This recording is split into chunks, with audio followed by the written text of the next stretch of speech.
your customer experience to the next level with customer education. We don't often do sessions on customer education. We get a lot of requests for it, but today we have some people here who can really help us out. And starting on the left, Tao is here. He's a consultant with APAC Consulting at Forrester. And then Katie Tinan is also here, his Z's colleague there.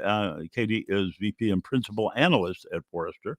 And then Dr. Alan Partridge is returning today. He is the Director of Digital Learning Evangelism at Adobe. So welcome to all three of them, and we'll turn things over to them in just a few moments. I'm Gary Van Antwerp. I run the community at Training Magazine Network and wish to offer you any help that you need. So you can click on the private chat by just clicking the plus sign at the top of the chat pod there, and you'll be able to send me a private message if you need some help. Okay. Now, we have some great events coming up. We have about 60 events on our schedule right now. If you go to our calendar, you'll see that. But coming right up, okay, so tomorrow, this is not a typo, we have Chantel Basset. Chantel's going to be here with some great down-to-earth tips for busy people. I know all of you are busy. I have done your job, and I know what it's like. And I thought Chantel could probably help you out. And then Paul Wilson will also be here tomorrow at noon Pacific. Chantel is at 9 a.m. Pacific. Paul will be talking about scenario-based sales training for your mobile sales force using the all-new Adobe Captivate. So be sure and don't miss that if you are at all involved in sales training. And then I've asked Garima Gupta to come back and do another of her monthly webinar series on March 19th. She's going to be talking about using generative AI, to transform your e-learning into personalized learning. And if you've attended any of Garima's sessions, you know you don't want to miss that one. She is absolutely spectacular, and she'll light your eyes right up with wonderful information. Now, we want to thank Adobe Learning Manager for sponsoring today's session. I'll put this back up at the end of the session. You'll be able to click a button there and request a demo if you like. So Adobe Learning Manager helps you deliver personalized learning to customers, partners, and employees alike. So go check it out and click that button at the end of our session today. But right now, let's go ahead and get started with take your customer experience to the next level with customer education. And leading off in our three speakers today is going to be Tao. Again, he is a consultant in APAC Consulting for Forrester. Welcome to Training Magazine Network. Thank you, Gary, and thank you, Adobe, for having me here today. Hello, everyone. I'm Tao. I'm a consultant within Forrester's APAC consulting practice. I might advise clients on corporate strategy. I lead and deliver B2B custom research, customer experience strategy engagements, and also financial business cases. I led this thought leadership paper, custom research on CX and customer education programs for Adobe. And I worked with Katie Tinan, who is the lead analyst on this TLP. And I'll let Katie introduce herself here. Yeah, thank you so much. Hi, everyone. I am Katie Tinan. I am a VP Principal Analyst on our Employee Experience and Future of Work teams here at Forrester. And so I cover, among other things, learning as part of my coverage area. And of course, customer education is an expression of and a way that we think about learning. So I'm excited to be here. Thank you so much. Thank you, Katie. In this thought leadership paper that was commissioned by Adobe, we sought to evaluate the current state of customer education strategies, the challenges of embedding customer education programs into CX strategies today, and lay out the best practices organizations can take to define their CX program and CE programs as a strategic differentiator for both customer engagement and growth. And in this study, we surveyed 269 US-based decision makers responsible for the organization's customer learning strategy to explore this topic. And we will be sharing the key takeaways with you today. Now, first off, it's important for us to answer the question of what is customer education. And for the custom study, we defined a customer education program as a learning program to onboard, engage, and retain new and existing customers that is delivered in a programmatic fashion via in-person and on-demand channels.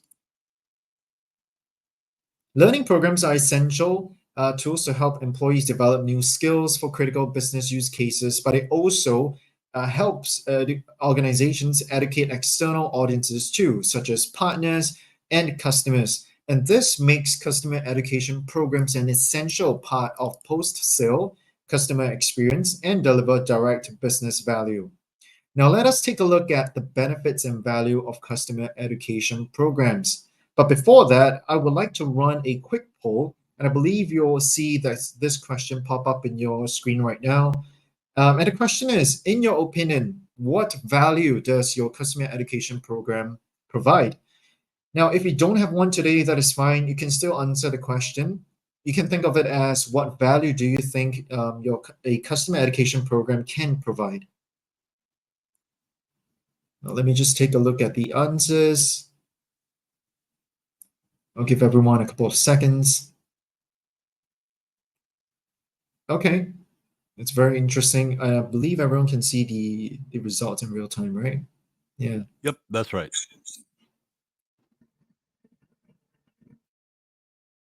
Very interesting. I am so excited to share with you the next slide because it's not too far from what we're seeing live here today. Okay, so I think the top one is product adoption. So that's very cool because let's take a look at this finding that we had. We found that organizations reported in overwhelming agreement that their CE programs improve their bottom line and drives revenue growth. Now, CE programs help organizations improve product adoption, and it makes it easier for them to sell to their customers and realize revenue earlier through shortened sales cycles. Now, for those who chose brand awareness, you are also onto something as well. Customers who are engaged in a business's customer education program can also act as advocates for the brand. Now, furthermore, certifications can also be built into your CE programs and offer participants the chance to earn certification or even to communicate that to their peers. Now, all of which helps to build advocacy and builds brand awareness. Now, we also found that customer education program leaders are using CE programs to improve customer loyalty, retention, and customer experience. Now, decision makers are using CE programs as CE programs represent the post-sale cycle and is an integral part of a complete customer life cycle. And they're also using it to improve the CX because it helps them to ensure that the post-sale effort leads to customer retention. Now, let me hand over to Katie. Katie will be sharing with you more insights on CE programs. Katie?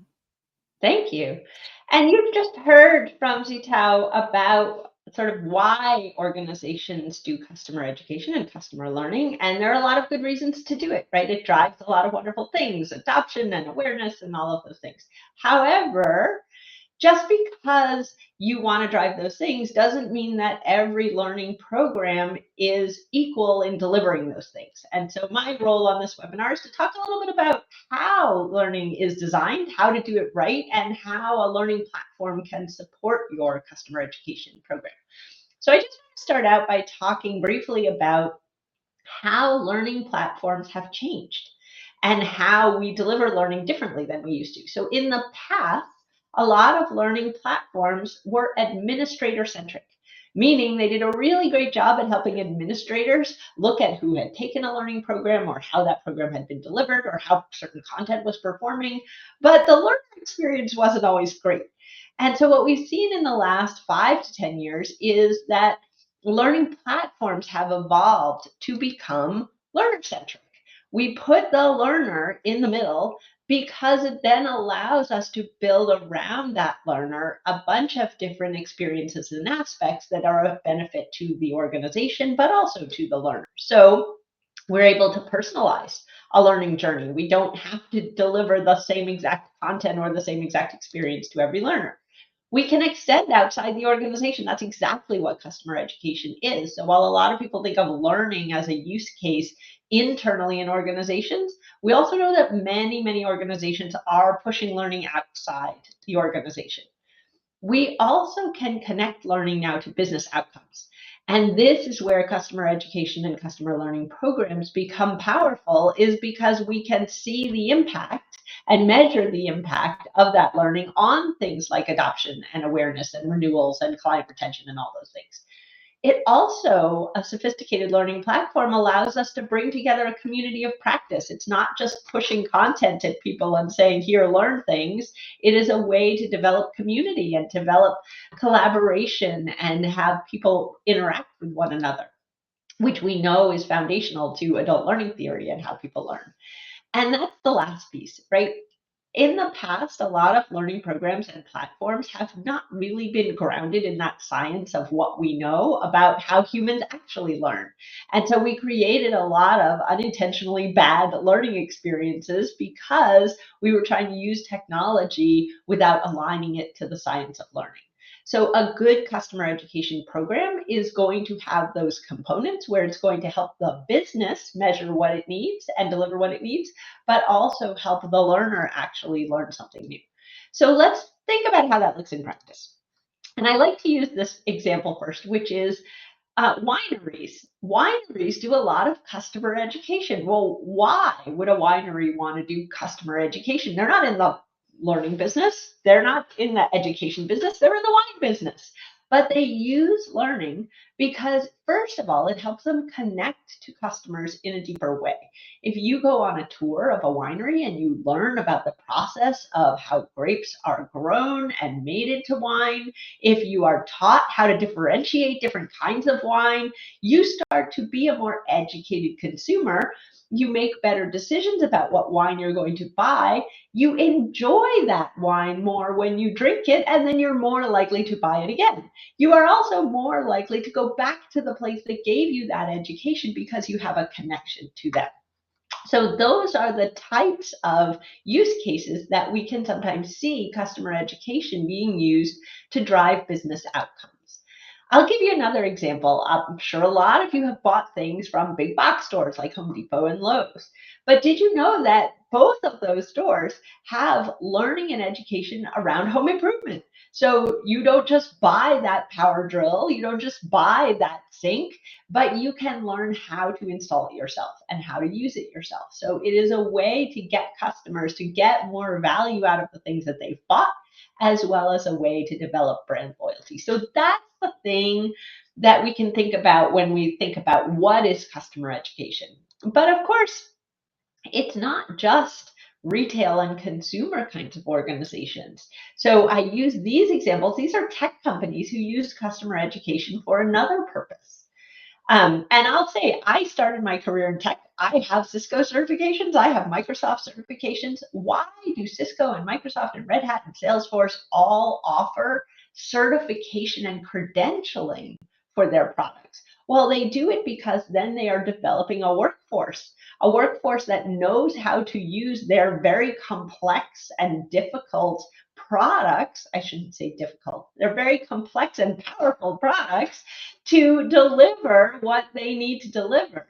If they don't educate and certify people to use their tools, then people might use them incorrectly and then have a negative experience with them, and that reflects poorly on their brand. And as well, it allows them to develop people who will have a preference for their particular tool because they know how to use it. And so those people are going to say, we need to buy more Microsoft stuff. We need to buy more Cisco stuff because they are already certified and know how to use it. So customer education is very, very powerful in driving brand adoption, brand awareness, and also better use of the product. So ultimately, it results in better outcomes for the customers. So when we think about customers and learning programs, you might be saying, well, Katie, can I use the same tools to do all of that stuff that you just described that I also use internally for my organization? And the answer is yes. A lot of learning platforms, and I just recently published a WAVE, and a WAVE is a Forrester report where we evaluate learning platforms, right? Every single learning platform that I evaluated in the WAVE does both. They do the internal use case really well, employee learning. They do the external use case, the extended enterprise case, reaching out beyond the organization really well as well. So it has become very common for learning platforms to cover both of those use cases. Okay, so I've just said it's really important. now who's doing it, right? Who's responsible for that customer education? Well, we found in this survey that it's a little tricky. When we get into organizations and we start asking who's doing customer education, we find that it's a little scattered around the organization. We find that sometimes it sits in marketing, but other times it sits in sales. And sometimes it's connected to the HR and L&D function, although that is pretty rare. And you can see that 2% down the bottom. But once in a while, HR, because they own learning, gets involved in customer education as well.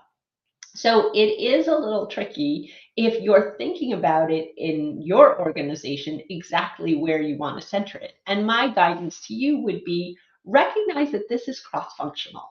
So even if you center it in marketing or you center it in sales or you center it in product, you are still going to need to engage various other people within the organization. And going back to what I said before about the science of learning, that's where when I look at that L&D piece and that HR piece, we're really thinking about leveraging the power, the knowledge that L&D folks have. And I'm going to speak to that in a second about what helps us make a learning program that's really designed to be successful from the get-go according to the science of learning. Okay, so let's ask you, where are you at with your customer education program? Is this something you're doing? Is this something you're thinking about? Is this something you're not quite ready for and you're here to learn more about it? And any of these answers is perfectly fine. There is no wrong answer because, of course, what we found in our study is that different organizations are at different stages of thinking about how to do this and thinking about maturity. So I'm just watching the results come in, and I'm sure you are too, which, by the way, I love the fact that we can see this in real time. It makes it fun, I think, for all of us to see what's happening and where these answers fall. So it looks like we're sort of coalescing on we've implemented customer education programs and we're expanding or upgrading them. And we have some folks, a pretty big cohort, that have not yet implemented a customer education program. And hopefully that's why you're here, right? You're here to learn why they're important and maybe to get some stats and some information about how to do it in a meaningful way. Okay. So it looks like we're pretty settled here on most of you having implemented it and expanding it, but a big chunk of you having not yet implemented at all. So Gary, I think we can take the poll away and go on to the next, and I'll show you a little bit about how to design a better CE program. And what do I mean by better before we get into the specifics of this, right? What's better? What's good that we're looking for? Well, when we say good in any kind of a learning program, what we mean is that the learner has a good experience, but also that they actually learn something.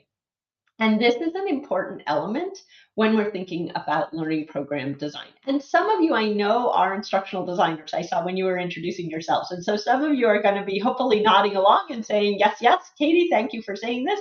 And others of you may never have considered or thought about or know anything about adult learning theory. And that's totally fine. We're going to cover this at a pretty high level because I'm only going to talk for about 10 more minutes. But you could get into real depth on this. There are decades of research for what we know about how humans learn, how we engage with content. But if there's one thing that you remember, if you forget everything else that I say, and in a minute I'm going to tell you that you are going to forget everything that I say, if you forget it all, here's what to remember. Remember that humans are curious. As human beings, we love to learn. And so whenever you can get people into that curious mindset, you have a powerful opportunity to create engagement with them. Okay, so how many of you, and you can put this in the chat, how many of you have done an e-learning program which was passive? A passive e-learning program is when you sit and listen to someone talk, but there's no interaction whatsoever. You watch a video. That's a level 1 interactivity, right? Of course, too many, because that's most of what's out there. Why is it most of what's out there? Because it's inexpensive to produce. So inexpensive to produce voice over PowerPoint is level 1 e-learning. It's not very useful. It's not very enjoyable. And frankly, it doesn't help anyone learn anything. The second is what we're doing right now. Level 2, limited interactivity. You are hearing from us, we're live. You're also communicating with us in the chat. You're answering polls. There's a little bit of interactivity. We're not making you do anything really hard. We're not making you submit an essay in order to get through this webinar, but there's some interactivity. And that is better. That's a better learning experience. Level 3 is where we start to get into moderate interactivity, where we're asking learners to actually do something. So if you go back to that wine example, right? The example, if we were doing an e-learning, might be that we then have them go out and buy several bottles of wine and try different ones and perhaps write something short up or take a quiz related to the different kinds of wine.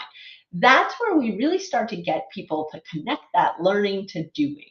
And then, of course, level 4 is fully immersive simulations. We do not see this very often in customer education, sometimes, but not very often. But this can be used for things like complicated kinds of training. VR training can be used to train firefighters because you can actually develop muscle memory through simulation-based virtual reality training. So there are applications for that, but it's less common to see in customer education. I would say the most common we do still see some level 1. Would I like it to all go away? Yes, I would. I can't control that, but mostly we're seeing level 2 and level 3 for customer education and customer learning programs. All right, here's what I said before. You are going to forget everything that I say. And I know that, and you know that, but that's okay because you're going to get a recording of the webinar, you're going to get the PDF of the deck, and you are going to be able to refresh. So just because you're going to forget everything that I say right now doesn't mean you won't be able to get yourself back up this chain by reviewing and refreshing the content, by talking about it with other people when you go back into your organization, so you can improve the recall of what you learn in learning programs. And in fact, if you're doing a customer education program, you want to build these kinds of things into it and give people the opportunity to come back to that content so that it sticks with them for longer. And yes, Michael, there is a PDF that you can download and Gary can help you find that. Okay, here's another important piece. Most of how we learn does not come from formal learning. So when we do things like this, which are formal learning experiences where theory is presented to you, right? Content is presented to you, it's great, but it only gives you a slice of how you learn. The bigger slice, the 20%, is social learning, and you're doing a little bit of that now, right? We're talking to each other in the chat. So that's social. But it would also be helpful if you were to take this and go explain it to someone else, one of your colleagues. That would be social learning. But 70% of how we learn is actually by doing. So you're going to take this information and you're going to take it into your role, into your job, and try to actually practice it. And guess what? You're going to do it wrong. Because that's how we learn. We make mistakes and then we say, I could do it better next time, and I try again. And that's that progression from introduction or novice all the way through to mastery. And so learning is a journey. Whenever we're thinking about learning, we don't want to think it as a moment in time or a webinar. That is not learning. That's just consuming content. A customer education program is a journey. We want people to start off being curious, and then we want them to dig a little deeper, and then we want them to be committed enough to make mistakes and screw it up. And then we want them to keep going to the point that they feel like they really understand it. And that's where we're building that powerful connection between learning and doing. Okay, here is another wonderful framework, and I want you to think about this a little bit in context of how you think about learning in your organization. So remember I said that we forget stuff. We do. So the very lowest level of learning is just remembering. If I tell you something and you remember it, that's great. And we'll see how long you remember it, right? But what's better than remembering is understanding, and that actually helps it stick a little bit. So one of the ways that we understand things is we tell stories, because as humans, we love stories, right? We like to connect learning to something that feels tangible. It's why I give you examples.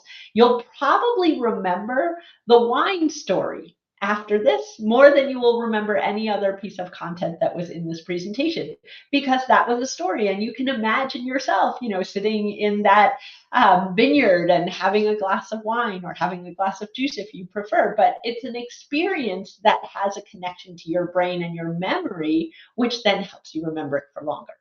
But even understanding is not the goal, right? Our goal really is to work up through these different layers of this Bloom's taxonomy to get to the point where people can create and produce new original work based on something that they've learned. That's the ideal. That's mastery. That's when we've gone from being able to say, I think I get it, to I can do this and I feel confident in my ability to do it successfully. Now, is every customer education program that you build going to get people all the way up to that? Not necessarily. And in fact, you may only have the goal of getting people up to understanding, and that's okay. But the reason that I show you this framework is so that you can think about it in the context of what your goals are for your program, for your organization, and then develop the content and the solution that's aligned with that goal. You don't want to be shooting for create if all you need is people to remember and understand. And vice versa, if you actually need them to create, you need to do more than what's necessary to just get them to remember things later. Okay, I'm going to go to my last slide and just show you one more model. I know we have flown through a lot of content in this first half hour, but we are going to have time for questions at the end. And then also we're going to have the opportunity for you to get the PDF and download it and look at it, as well as you can take a look at the report that this was based on. So the last piece of this is, okay, I've told you how the science works. We've talked about what needs to be in a program in order to do it successfully. And Amy, I do see that you brought up Kirkpatrick, and it's true. Bloom's taxonomy and Kirkpatrick's model are two of the most common models for thinking about assessing learning. And I'll talk about Kirkpatrick really quickly in a second. But what I find is when you're building learning programs, that Bloom helps you build it for the learner, whereas Kirkpatrick is a little bit more aligned to the business outcomes. And that's not to say that's a bad thing, right? We want to remember the business outcomes. But the business outcomes only happen if we do a good job of getting the learner outcomes that we want. So we need to do both. Okay, so this last model here is really more of a design model. And some of you may be familiar with ADDIE, which is a very common model. Some of you may have built learning programs using agile processes. There are a lot of different models for how we think about building learning products. But at the end of the day, they all kind of follow these same wheels, right? Which is we want to plan, and then we want to try. And we try by piloting. So I always say you never want to launch something into the really real world until you have had an opportunity for some people to pilot it and give you feedback on it. So first we trial and we see how that goes. And I'm going to move, Gary, can you move this handout window that's in my slide? Thank you so much. So It's first not there. Okay, that's fine. It's gone again. It was just there for a minute. So the trial part is how do we get feedback? And then once we feel like we've got it maybe 80, 90% of where it needs to be, we roll it out. And the reason I say 80, 90% is because perfect is the enemy of done, right? We all want things to be perfect, but perfect is not always possible. And if we wait until something's perfect, we never put it out in the world. So we roll it out when we're at 80 to 90%. And then we know that we can revisit it, right? We can revisit it, we can try again, we can change it, we can tweak it over time, and we can really start to see where it's helping people or where maybe it needs a little more work. So that's the measurement aspect of what we want to do. Okay, so again, I know I have covered a lot. I know I have thrown a lot at you. It's sort of how I roll. I talk fast and I give you a lot of information, but we're certainly going to answer some questions. But now I'm going to pass it over to Alan to talk a little bit in more detail about customer education in practice. Thanks, Katie. And thanks to Z as well. I love this report. I think that it's absolutely fascinating. It's material that I haven't seen before, but what I especially loved is that you've expanded upon the raw data to give us a sense of what kinds of factors play a role. And then when we look at what kind of factors play a role, there's a lot of traditional learning design coming into your response, which I think is so dead on correct. I think we're so often persuaded to kind of shift gears, right? If we're going to start, oh, we're going to start really doubling down on customer education. And the temptation is to create an entirely new approach or to justify, cost efficiency or things like that in the name of, oh, this is how we're going to handle this new entity. But it's still education. It's still training. It still matters what experience people have and how they're engaged. And that a lot of those questions have been pretty heavily answered over the years. And I think kind of tying it back to Bloom and tying it back to the science of learning and the mechanisms of learning just make sense. They clearly resonate. So thanks for that. I also loved your kind of escalating table of engagement, which I think is so fantastic. When I talk about that, I often sort of root it toward the closer we get to a direct application between how I'm going to implement this thing I'm learning, that knowledge transfer increases. And so but I like the way you did it because it sort of dealt with the technique of presentation, which I think is very crystal clear, right? We've all seen and done and followed those kind of very dull PowerPoints with with a voiceover. Hey, everybody, we are going to have time at the end for questions. The gang asked me to also come in and talk a little bit about how Adobe has been doing customer education in association with clients. So I'm going to walk you through some discussion of and give you some examples of customers we've worked with who've done customer education deployments. And along the way, hopefully I'll tell you about how I agree with Katie 100%. The notion that wineries do heavy customer education, that's spot on. See, and yet I'd be surprised if most people realized that what was happening to them when they went to a wine tour is customer education, right? So it's stealth education, right? And if you think of sort of the classic examples of early kind of experiences like this, things like the Michelin star ratings for restaurants or the early maps, those are great examples of customer education where people understood the value of what's being offered to them. And I think that's what people see when they think wine tour. They think there's value for me in the wine tour, therefore I'll take it. People understand intrinsically that when they're receiving educational information, it has value, but if they feel that what you're doing in your customer education efforts is sales, then they turn off. So I just wanted to add that one kind of layer on top of what Z and Katie are saying, and I'll be interested to see what their thoughts are on that as well. But I think there's an off switch or a shield that goes up when people think that you're pushing a sales message on them.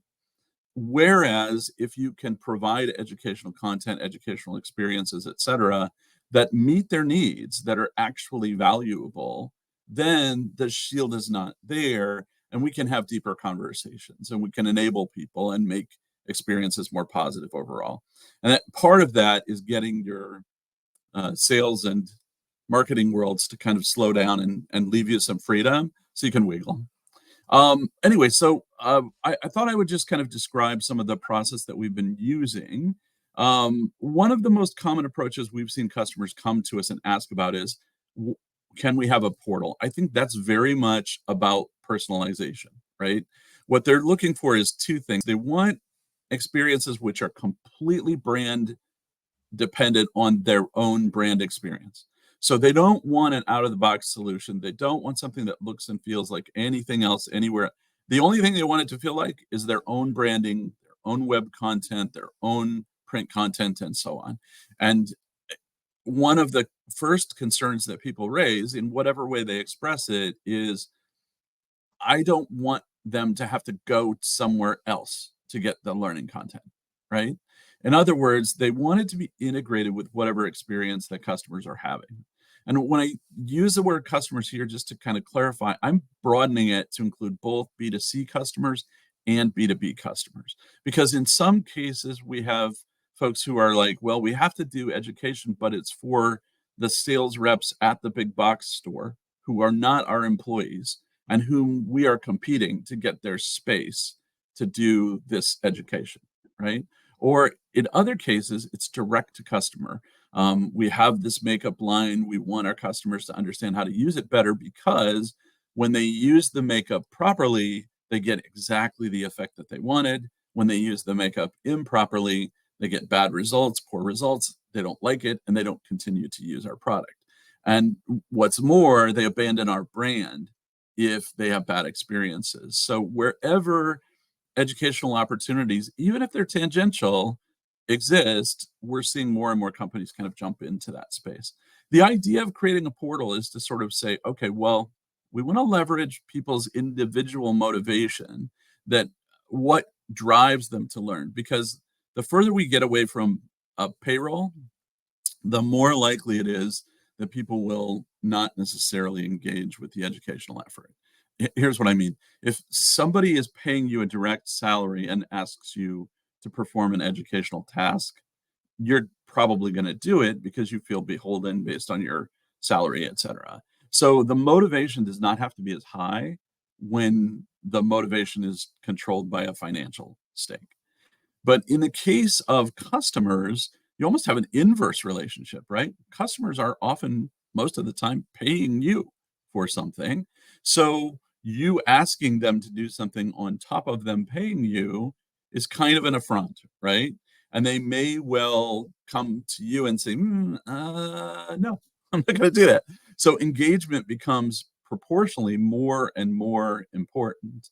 And personalization is one aspect of that, so that you're not throwing garbage at a customer that they're not interested in. You're actually only showing them opportunities that are very relevant to them based on what you understand of their profile as a learner, as a person, as a worker, as a whatever they happen to be. And then also, it becomes critically important that you understand that they will be motivated when they clearly see purpose, when they have lots of choices in terms of how to do things, that's autonomy, and when you recognize and reward the mastery that they have demonstrated over skills. And that architecture underlies this whole thing. Part of great customer education solutions is increasing those aspects of engagement, and decreasing, as always, obstacles. There cannot be any obstacles between your customers and the content that you're providing. So that means no technology obstacles. Now, this slide from Tony, that's why it has too much text. I love teasing Tony. He's in the room somewhere. But I think you can get the gist of it. The idea that Tony's trying to express here is that the customer journey consists of many different phases, and that we have to look at the entire customer journey in order to understand where education can fit. So a temptation is to say, well, traditionally, we've only dealt with customer education post-purchase, so that only in the post-purchase pipeline is where we have any kind of customer education. I think that's probably becoming wrong. And again, I'll look to Z and Katie to see, but my sense is that customer education can be an effective part of discovery, awareness, and adoption. It can be an effective part of trialing and exploring. It can be an effective part of rationalizing purchases and helping them to feel like, oh, this is justified, this is working for me. But it also, here in the use and renewal phase, becomes really important as well. One implication that I hope will be an insight that's beneficial to everybody is that the newer technology has architecture that allows you to grab data at all of these junctions, not just at one. So what I mean by that is you can gain insights and information about customers, profiles of customers, from every phase, from their early discovery. They're just poking around on your website. They're looking at things that you may have offers available for non-customers and so on. They're starting to explore certain technologies or services or solutions or whatever it happens to be. That data can easily be routed out into direct marketing kinds of campaigns or awareness for your sales teams and that today, because these architectures are so much more open. And the same is true at each phase of this journey, whether it's information you want to make available to support teams, you want to make it available to marketing teams, you want to make it available to sales teams, you can do that. And those insights become very powerful. The trick here is this. People don't like when you invade their privacy. People like when you accommodate their interests, right? That's two ways of saying basically the same opposite thing, right? That we get frustrated when a website doesn't recognize our prior interests and fundamental concepts about us, but we get offended when it recognizes us too personally, too intimately, right? So finding a correct balance here and understanding that there are insights that you're gathering in an ethical way and that you're using to enable or include or better serve the needs of the customer, not your needs, not the company's needs, but the needs of the learner. That's where you're going to score in a customer education perspective. And where you're going to fail, you're going to introduce a new obstacle, which is a feeling of personal invasion of privacy. If you're unethical about it, or you're totally focused on your corporate goals and not at all focused on the customer. You know, one of the beautiful things Katie subtly introduced, think back to the beginning of that deck, the learner is at the center of the modern learning architecture. That is not a small statement. This is one of the reasons I love analysts. Somebody told me once, oh, analysts make me crazy. I was like, no. I love analysts because they see globally and they see things that we don't necessarily see, because we're always like looking at the leaves on the trees in the forest, but they're looking at beyond the forest. And I think that's such a strong insight, that notion that the person, the learner, is at the center instead of the data for the administrator. It's just important. It's worth thinking about. Anyway, so carrying through with what Tony has to say here, the customer engagement objective, obviously, it's going to change over that life cycle. The journey is going to include attachment or association to different phases of your team. So that's, I think, why we saw those different cross-functional aspects that Katie was mentioning and that Z was mentioning about who owns the various articles. And then finally, the role of e-learning is going to evolve as it goes through that life cycle. And I think that's worth noting because it does give us a sense of what that customer journey as a whole is going to be like. I always have to monitor myself because I don't talk fast enough anymore. I used to be much faster. I will mention briefly that Adobe Learning Manager, who's sponsoring today's session, and is in fact the platform that we use at Adobe for working with customers on delivering customer education programs. And before we get to Q&A, I know it's a cheat. I gave you that slide. Gary, can you toss up a screen share? And I will attempt to share an example because I think examples are so helpful. Here we go. So here's a customer that we worked with called JLG. Now, JLG wanted to do this kind of portal direct offering kind of thing. And JLG makes cool stuff, right? They make lifts and crane equipment and cherry picker kind of things that, boom lift for the airline industry. In addition to making really cool content, they realized pretty quickly that they need mechanisms by which they can educate the customers, both on their products and educate the customers on use of the products. And you can see how that fits into two different aspects. One of them is that the products need to be something they can learn about before they make a purchase decision or become aware of. And then two is, down the pipeline, they need to actually train personnel to be able to utilize the equipment. So here you see JLG University. If you went to JLG's website, you'd see this is utterly transparent and that anything here can go back and forth. They wanted to bring it out into this portal.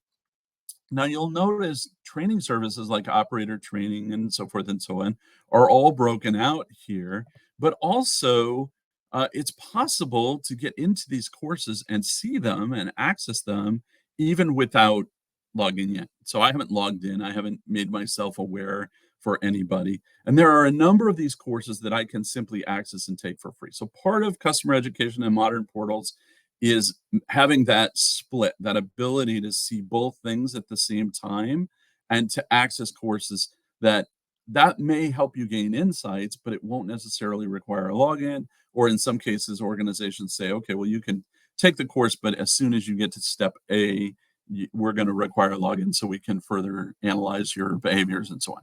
But notice this part is particularly interesting to me. Here we have an in-person customer education piece. So this is also growing in its sort of commonness. Obviously, at $1,500 for hydraulic fundamentals, it becomes quite expensive for them to swallow the cost for every person who ever becomes training. So they decide, oh, no, I'm actually going to charge for training, which requires on-site, face-to-face. And I think this is a 3-day training, and they can actually go and take a course like this. Right now, we see here there are no courses. I haven't done that before with the JLG. Usually there's a course. So let me try this one over here. This one. And you can see that when a course is available, it lists the time and the dates for the course. It gives you a sense of where it's physically located. You can add it to your shopping cart and then just automatically go through and pay for it. It automatically enrolls them in the course and the content. So these solutions are basically ways for customers to discover a wide variety of courses and content that are available across the entire org and that recognize the person when they log in. So if I were logged in, it would recognize me and then it would provide me that information. So now let me jump back into the room so we can pause for questions. I worked with Gary to make this really cool Q&A slide. Isn't it cute? Any questions? Please feel free to take all that credit for yourself, Alan. That's right. It required like 8 people to give me guidance on how to make a Q&A slide. Any questions for Z or for Katie? More likely than for me. While we're waiting for questions, Alan, and yes, go ahead and put any questions you have in the chat, but I was just going to comment on the slide that you had before related to the customer journey, because there's a really important point there that you touched on that I just want to amplify, which is you're not offering the same content to people in the earlier stages as in the later stages. So if I'm in curiosity, right, I want to learn about whether it's wine or whether it's heavy power equipment or whether it's, technical tools, whatever. If I'm in curiosity mode, you don't want to present me with that content that's meant for people who are close to mastery. I'm going to get scared, right? I'm going to feel over my head and overwhelmed. So what I want up front in that curiosity mode are short bites of really high quality, interesting content that spark my curiosity, and maybe they get me to do a little something that makes me feel like, hey, I know more than I think. And that's what's going to pull me along on the journey. Then when we get further along, and to your point, Alan, that you made, I think a lot of organizations who don't provide learning until after the sale are really heavy on learning that's deeply technical and maybe expensive and classroom-based and all those things. But they miss out on taking little bites of that and putting it out front, closer to the front door of the experience to say, hey, you could just dip your toe and you could learn a little bit and you could see if you like it. So if you have a customer education program now and it's mainly focused on the back end of that journey, it doesn't mean you need to create 25 new pieces of content. You can just pull out some light bites of that and seed it out front and help people learn a small thing, which gets them where they want to go. Okay, so hopefully I have tap danced enough time for us to have some questions in the chat. And we do. Abigail wants to know, what does learning that assists in discovery look like?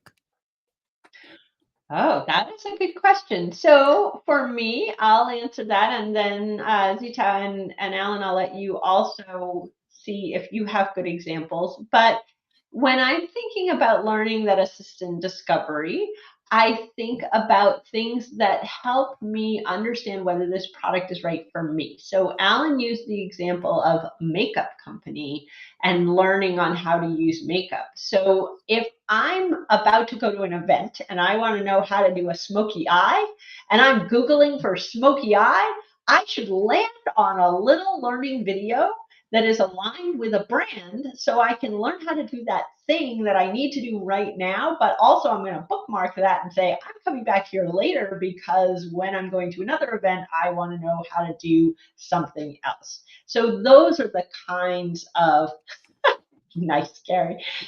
Those are the kinds of things that I think help spark people's curiosity and answer questions that they have right now.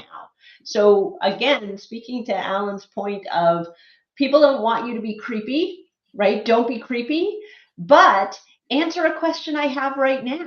That's not creepy, that's helpful. Yep. And Alan and G, anything to add to that? I think the one thought I had when I saw that question was I have often been inspired by Jellyvision. Do you guys know who Jellyvision is?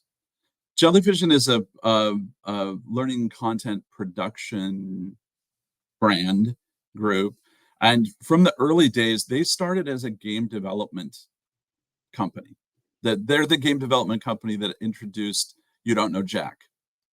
But they were at the same time a learning company. And one of the side effects that I noticed very early was inquiry response was a very active part of what they would do for virtually any situation. So they would say, direct address to the user, hey, have you ever had this problem? Or do you ever do this? Or do you ever want that? Or what? Or how would you respond to ABC, right? And what they're doing is a filter tree to say A, B, C filters out customer A, customer B, customer C. And then the same thing is happening down through. I think that's an interesting approach too, to sort of say, if you have the opportunity for interactivity, do that. But I also agree with Katie, in a number of our customers doing customer education, their first point of contact for discovery and that early advocacy moment is videos on YouTube, because it's the first thing that people search. And so having those videos and having the ability to track them and understand who consumed them and then direct market based on them can be incredibly powerful. Now, you could arguably do the same thing, kind of discovery, tracking, and filtering in a YouTube video, but I think most people are fairly passive in their consumption of YouTube videos. So they're looking for the right one as opposed to looking to answer a bunch of questions while watching video. All right. G, anything to add? Yeah, no, I think I want to echo what Alan mentioned, right? I think the fact that there's so much resources out there, and oftentimes they come in the form of videos.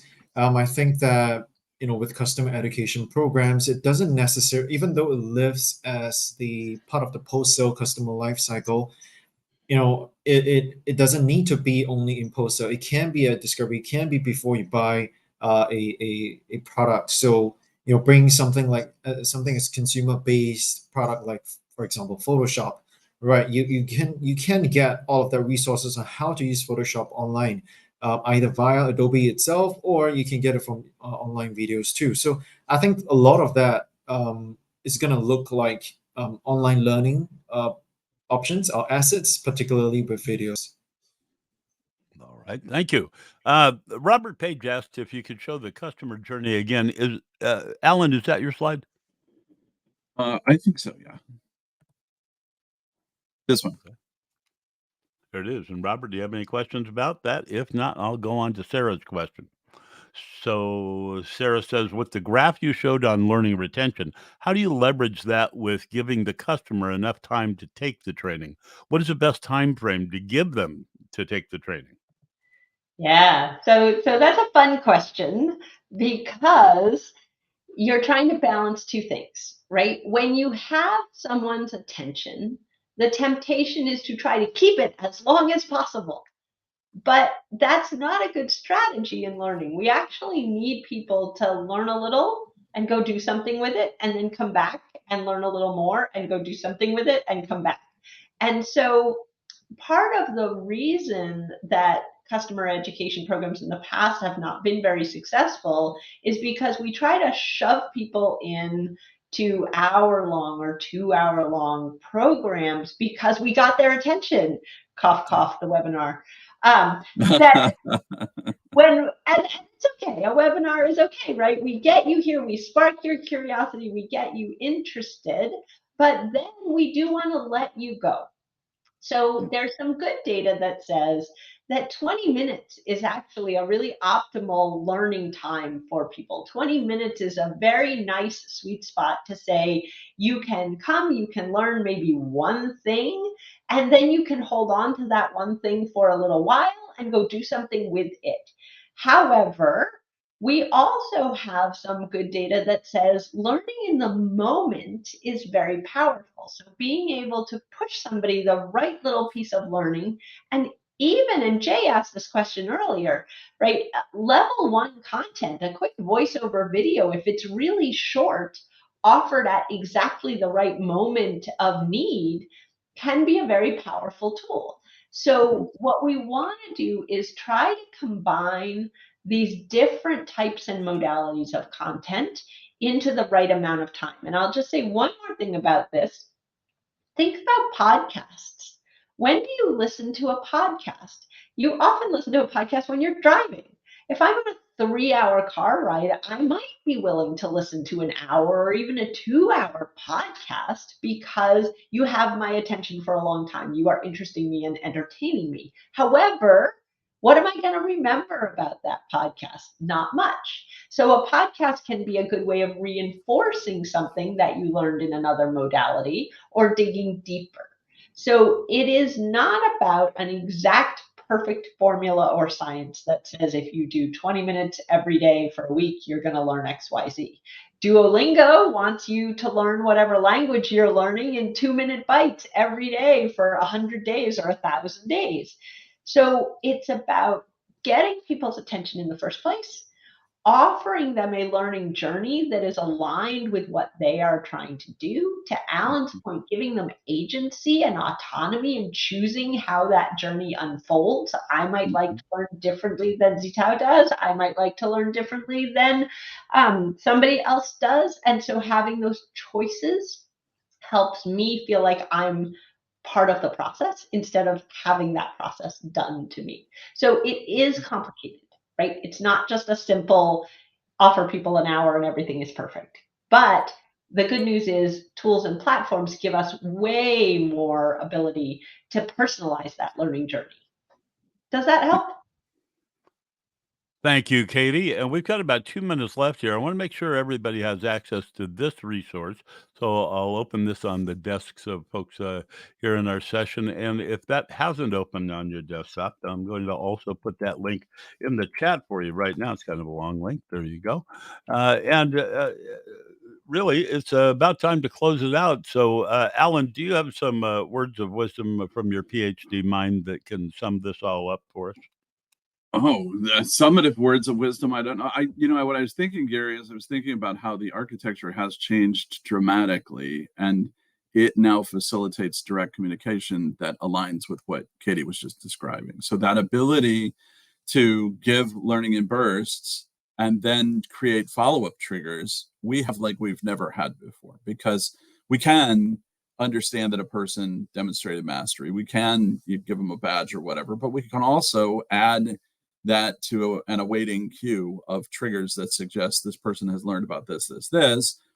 And then we can use direct marketing software and artificial intelligence to kind of aggregate that data and say, oh, you know what, actually, every N days, I want you to send a summative direct mail out to this person, reminding them, go back and revisit this, or challenging them with some kind of follow-up quiz, or encouraging them to remember bits and snippets of what they've seen, even showing them, like a little slide that they spent extra time on or something like that. Those opportunities are there in ways that we've never really had them before, and they've been made incredibly convenient. So I think my advice continues to be the same. If you're working on your learning programs, let go of what you think are the limitations and start really allowing your imagination to determine what you think is the best way to educate. and then go down that pipeline and fight for it. You may find that what you're able to do is way beyond what you expected. Well, thank you, Alan, and thank you to all of our speakers, Katie and G. We appreciate it. We've gotten smarter today about taking our customer experience to the next level and how to do that with CE. So we hope you can join us again for future webinars. The recording of this one will be available in short order in about 3 hours in Training Mag Network. Just go to the homepage like I showed you earlier. And if you'd like to request a demo of what Alan was showing you using the Adobe Learning Manager, we'll click that blue button there at the top of your page, and we'll be happy to arrange for you to have a demo, okay? Thank you all very much. Appreciate you coming, and thank you again, G, Katie, and Alan. Have a great day, everybody. Thanks, Gary. Thanks, Katie. Thanks, Z.